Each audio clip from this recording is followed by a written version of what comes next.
নমস্কার সবাইকে। দুষ্টু মিষ্টি বাঙালি চ্যানেলে আপনাদের সবাইকে স্বাগত।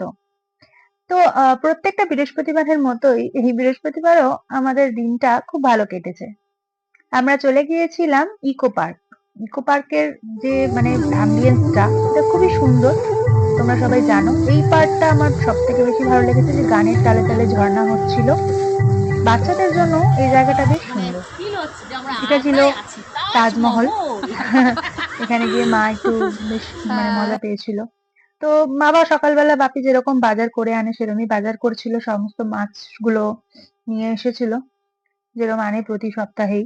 সেইভাবে মাছের বাজার তো আমাদের জানোই তোমরা, প্রত্যেক সপ্তাহে আমরা দেখাই কি কি মাছ এসেছে। এই সপ্তাহে আবার মাছের তেল আর মাছের ডিম দুটো অ্যাড হয়েছে। দেখো পমফ্রেট মাছটা কত ফ্রেশ। তো আমরা সকালে ব্রেকফাস্ট করি। ব্রেকফাস্ট করেই আর ইচ্ছে করছিল না দুপুরে রান্নার, মন লাগছিল না। তো দ্যাটস ওয়াই আমরা রওনা দিলাম কলকাতার উদ্দেশ্যে। তো আমাদের সাথে এই দিদিটাও গেছিল। দিদিটাও বেশ মজা করেছে আমাদের সাথে খুব। দিদির দুটো ছোট্ট ছোট্ট মেয়ে আমাদের সাথে গেছিল। তো মা নিজের মনে গান করছিল গাড়ির মধ্যে বসে। বেশ ভালো লাগছিল, ফ্রেশ এয়ারটা আসছিল। এই যে দিদির দুটো মেয়ে আমি বললাম একটু আগেই, ওই ছোট্ট ছোট্ট দুটো মেয়ে, খুব মিষ্টি ওরাও। তো আমরা যাচ্ছিলাম, রাস্তায় যেতে যেতে মানে আমরা গান করছিলাম, মজাও করছিলাম বেশ, আর বেশ ভালো লাগছিল।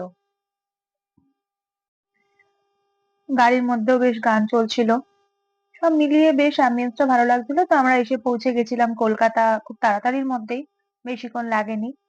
কলকাতাতে তো ঢোকার পরেই এটা সিটি সেন্টার 2 দিয়ে যখন যাচ্ছিলাম এখানে বেশ ভালো লাগছিল দেখতে, কারণ একটু বিকেল হলে লাইটিং গুলো স্টার্ট হয়ে যায়।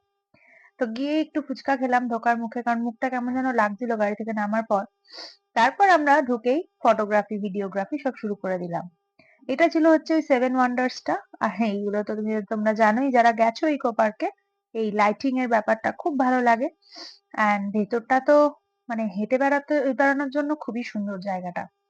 আমরা বেশ গল্প করতে করতে বেশ হাঁটছিলাম ওখান দিয়ে, ভালো লাগছিল বেশ, মানে জায়গাটা অ্যাম্বিয়েন্সটা ফিল করতে বেশ ভালো লাগছিল বিকেল বেলা। আর ঠান্ডাটাও মানে বেশ হালকা হালকা ছিল। তো মা এরম ঝর্ণার সামনে দাঁড়িয়ে পোজ দিচ্ছিল, ফটো টটো তুলছিল। তারপর এই আমিও একটু ভিডিও করে নিলাম নিজের। অ্যান্ড তারপরে আমরা একটুখানি রিফ্রেশ হওয়ার জন্য একটু মিরিন্ডা কিনেছিলাম, মিরিন্ডা খেলাম।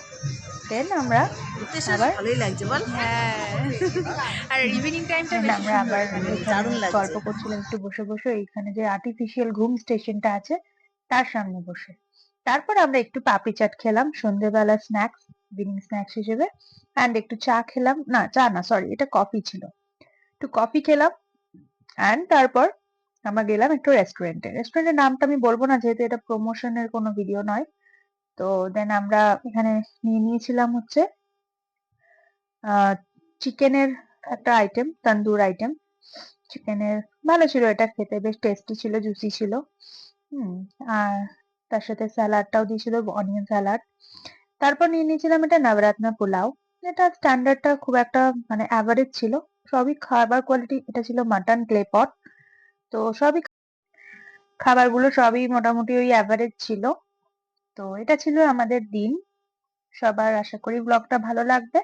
যারা এখনো ইকো পার্ক যাওনি অবশ্যই একবার ঘুরে এসো, জায়গাটা খুব সুন্দর। আর যদি গাড়ি নিয়ে যাও তাহলে আশা করি বেশি